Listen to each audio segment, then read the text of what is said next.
So I want to share with you what were those steps that I took that I have since applied again and again to success in my life. So let's look at those. So can you pull them up, Kristen? Kristen's going to help me share about these steps. So the first one is I checked in with my wise self. When he asked for a conversation, I didn't immediately say yes. I actually, in this work, I delayed. I waited until I had enough. I had filled my cup enough, so I had some generosity to go. Where's Pete? I'll talk to Pete today. But we show you other things you can do besides delaying a conversation. You can divert it, or you can completely decline it, and we show you how. And then when I wanted to have the conversation, I was clear about my intention.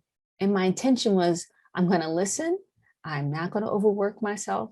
And I am not attached to whether or not Pete agrees with me at the end.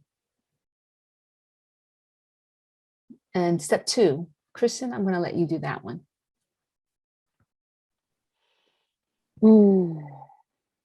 Step two is hold space for transformation. So this is a very important and key piece of technology that racial justice from the heart uses. Like, I'm going to reflect on Amanda's story, right? She sat, and as she listened, she was in her breath and she stayed grounded, right? So you can hold space for transformation as you are having these conversations, and you can even do it before. So I'm going to lead you through holding space, and we'll do this together. And this is even something that I do before I know I'm about to have a difficult conversation. And so for right now, go ahead and turn off your cameras if you need to, because this is going to be a practice just for you. And the first thing that we're going to focus on is grounding. So get your feet on the floor, let your butt settle into the chair or the floor or wherever you are, and just feel that supportive earth below you. It's got you. And as we sink into the ground, now let's turn our attention to our breath.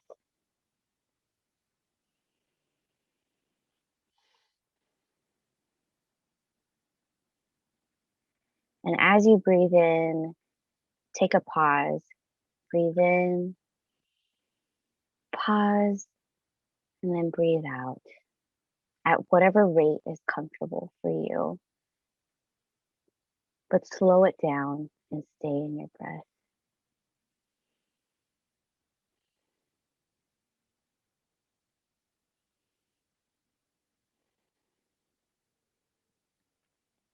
And now, as you're breathing, imagine you are breathing directly into your heart center. So directly to your heart, giving that muscle that provides life and energy to your entire body. And imagine you can just breathe directly into that space and fill that space up.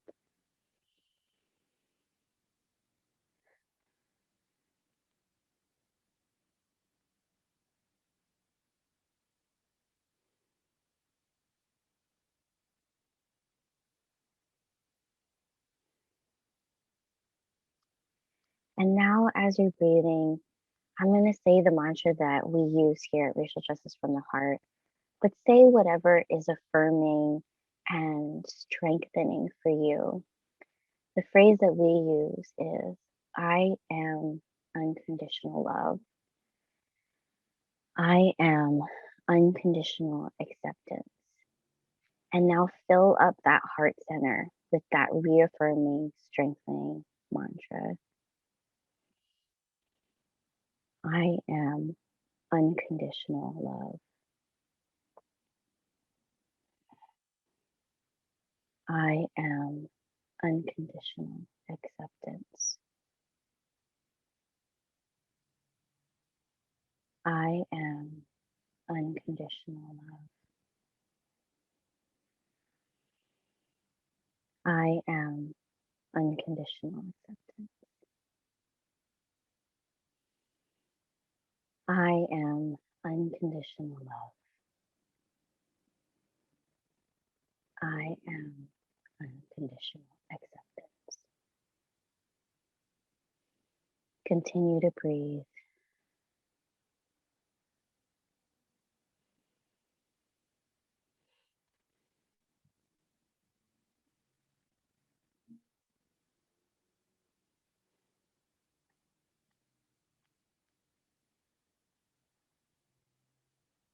Let's take one final deep breath together. Breathe in and then breathe it out audibly. And as you come back in, wiggle your toes, stamp your feet, rotate your wrists, give yourself a squeeze, give yourself a stretch, and come back into the space.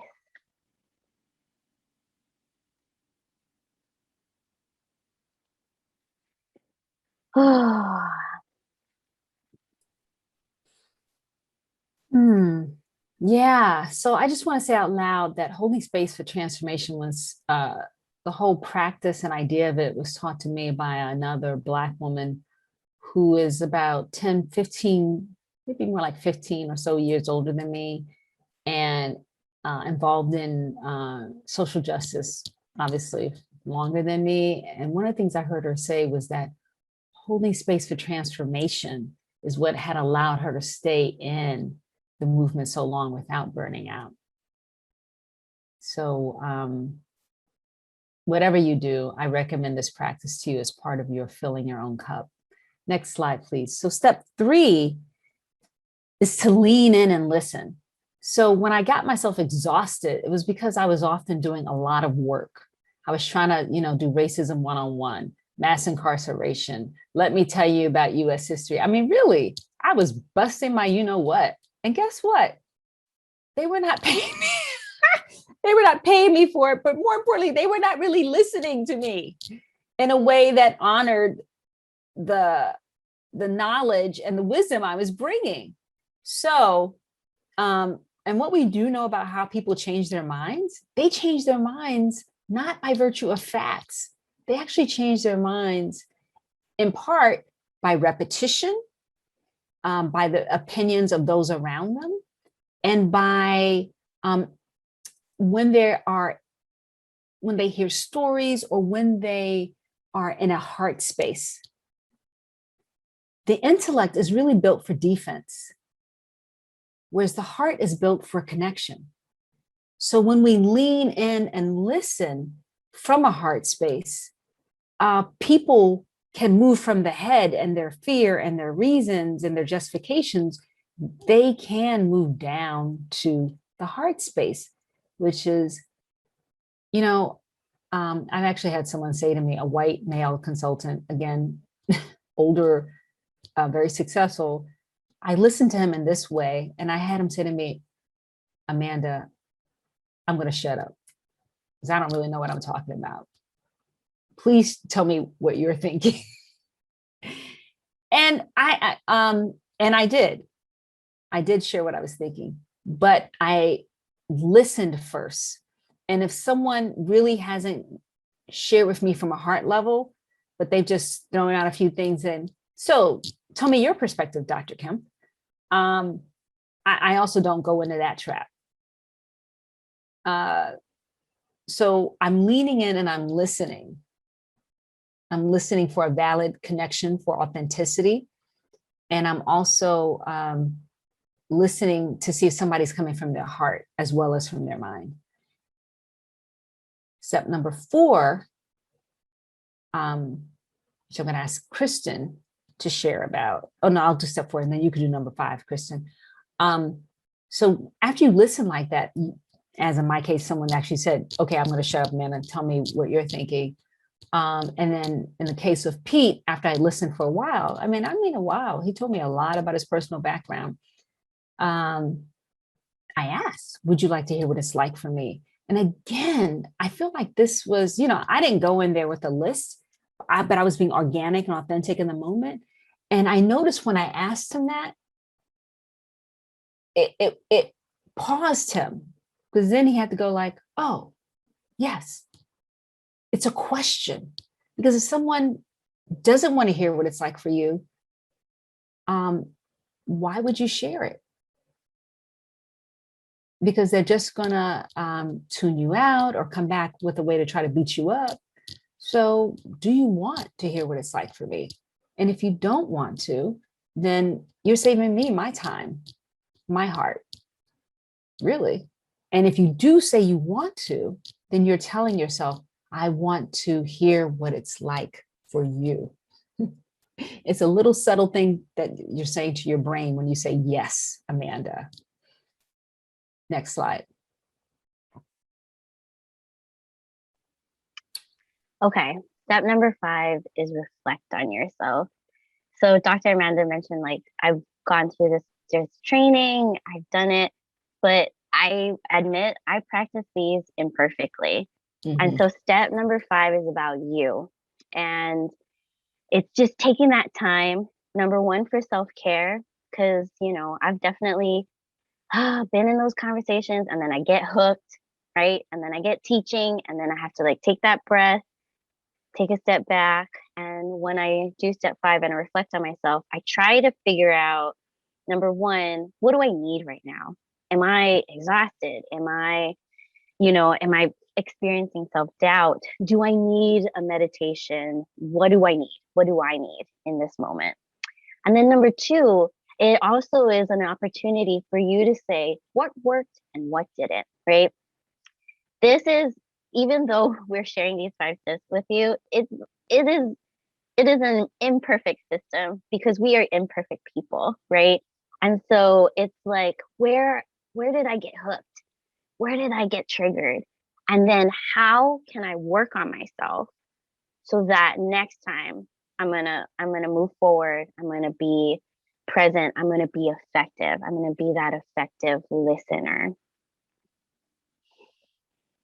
Yeah. And I think reflecting on yourself is also like when you have a mentor, someone like I have mentored Kristen, I've been mentored.